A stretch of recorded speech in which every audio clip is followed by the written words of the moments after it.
Welcome to Heart Nurses, brought to you by the Preventive Cardiovascular Nurses Association. PCNA's mission is to promote nurses as leaders in cardiovascular disease prevention and management. Welcome to today's episode, where we have Aram Jiva here to talk a little bit about prevention and motivation and some other topics. I'm going to let her introduce herself to you. Sure. My name is Aram. I'm from Ocala, Florida. I'm a doctor of nursing practice and advanced nurse practitioner. And currently I have my own practice, A to Z Healthcare, where we mostly try to work on the preventive side of the medicine, because that's actually my passion. And that's the reason I picked this topic, because for me, the preventing disease is not just a profession for me, it's a calling.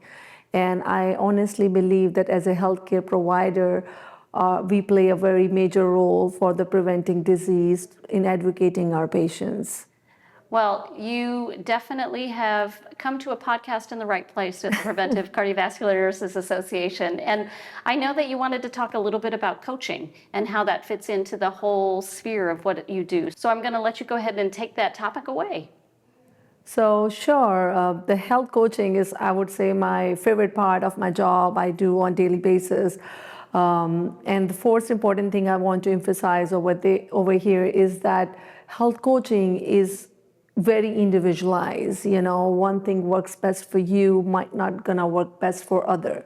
So it has to be very individualized, giving proper timing to the patient, listening to them, what their needs are, what they are looking for, what are the barriers they are having, so you can guide them appropriately. So proper health coaching involves personalized guide and support to improve their heart health also, so they can identify their own risk factors, that what are the things they need to work on.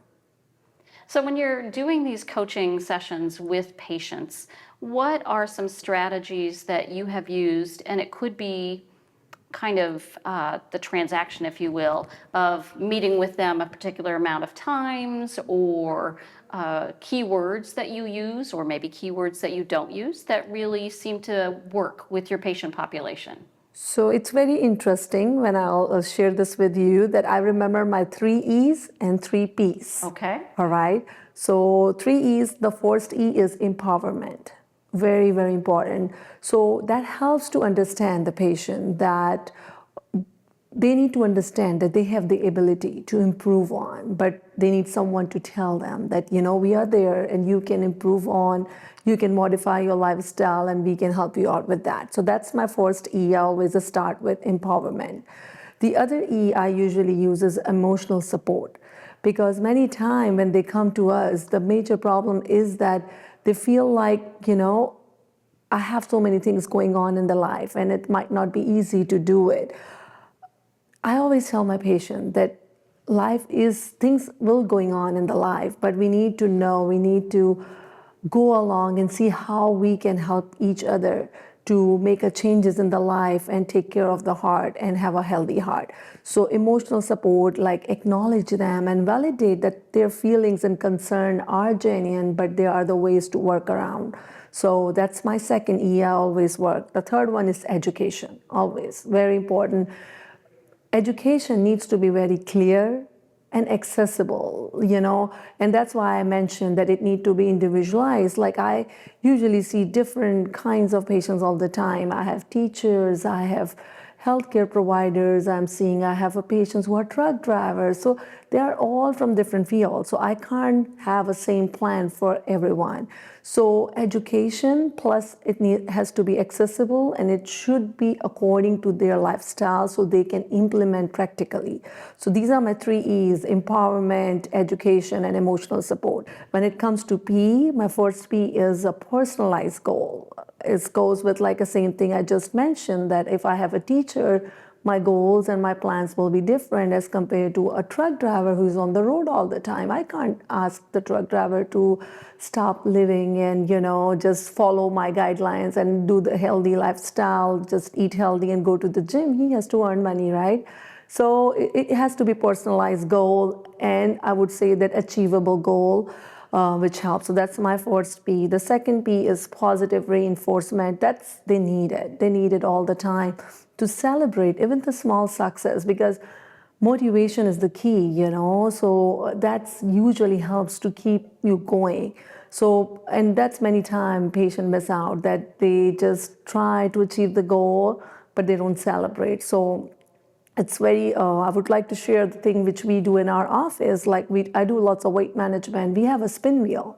So every week when they come, even they lose a pound, they spin a wheel and they earn something, So that's keep them motivated. So this is a very, very important thing, help to keep the patients motivated, is positive reinforcement.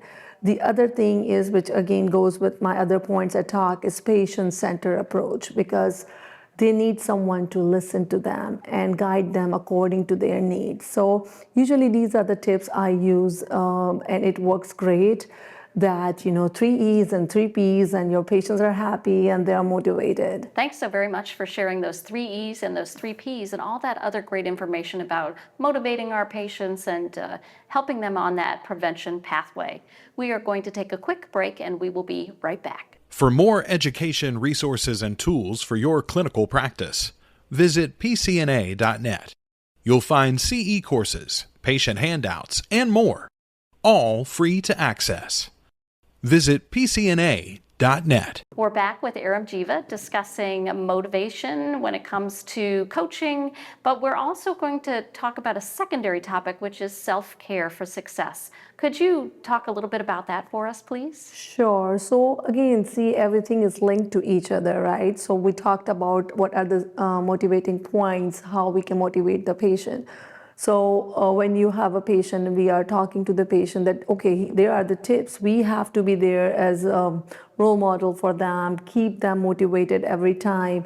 Same time, we can help them to self-care, that what kind of the self-care is important for them. And when it comes to the self-care, there are certain keys, factors which they have to remember.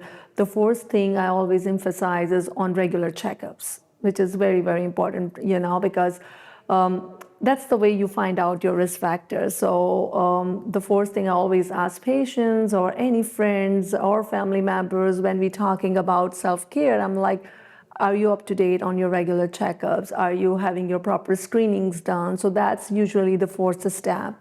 The next thing is adopting a healthy lifestyle, which includes healthy diet, healthy exercise.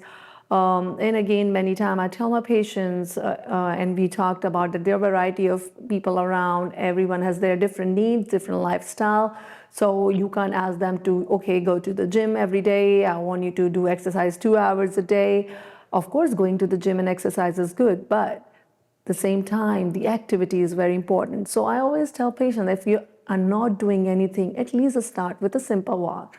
Give yourself 10 to 15 minutes after each meal. Start with that. Just eat and walk off. But start with some activity. And honestly, when you start doing it, you will like it. And you'll do it more and more. And that's how you'll able to be more active. So adding more of the healthy diet, exercise is important for the self-care.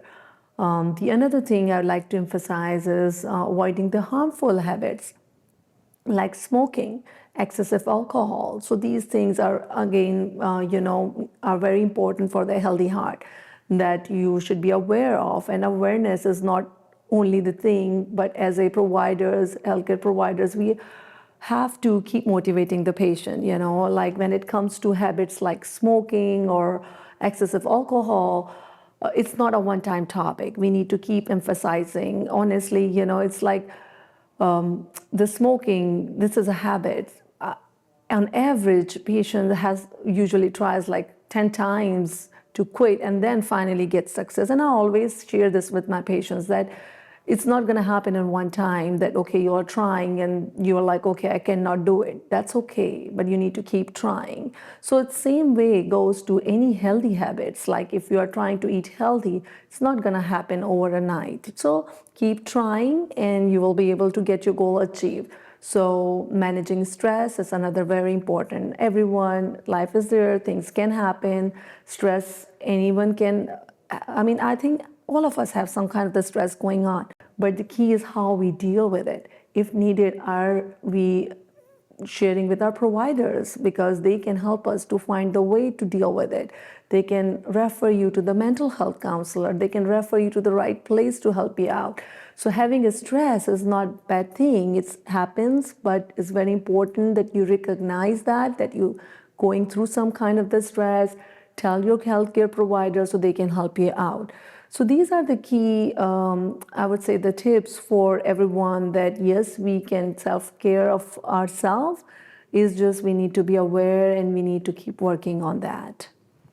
I really am grateful to you for sharing those kind of individualized words that you can use and also being mindful. It was really compelling for me when you talked about the teacher and the truck driver. And then I was also putting a nurse in my head that not everybody works a regular schedule. Not everybody has access to safe places to walk. Let's say they're getting off work at midnight and they want to walk after work.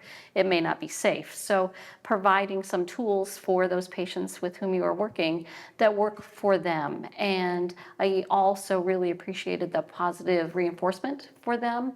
Sometimes these are very long journeys that our patients are on when it comes to changing habits, particularly if they have a lot of disease states or a lot of different things they're trying to change, knowing that it's not something, it's not all or nothing. It's, you don't have to do these 5 things or nothing at all. Let's take one at a time and let's address that and, celebrate those small victories as we've talked about.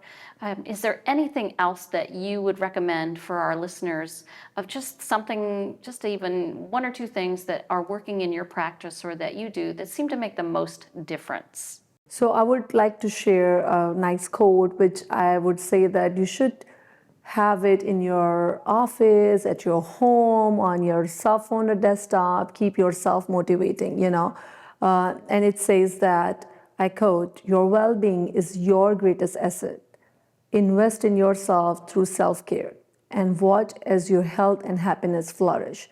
So it is very important, that we need to give some time to ourselves and keep ourselves motivated. And I would say that if we do it for ourselves, we can provide the same thing to our patients as well.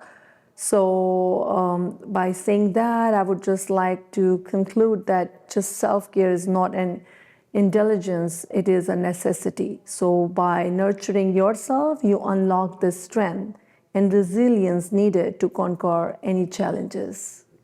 Thank you so very much for being an inspiration to us today when it comes to taking care of ourselves, taking care of our patients, and making sure that we provide the tools and the support that are needed for them to continue to live an even more healthy life. Thank you. Thank you so much. Aram, we are so grateful that you were here today. This is your host, Geraldine Warfield, and we will see you next time. Thank you. Thank you for listening to Heart Nurses. We invite you to visit pcna.net for clinical resources, continuing education, and much more.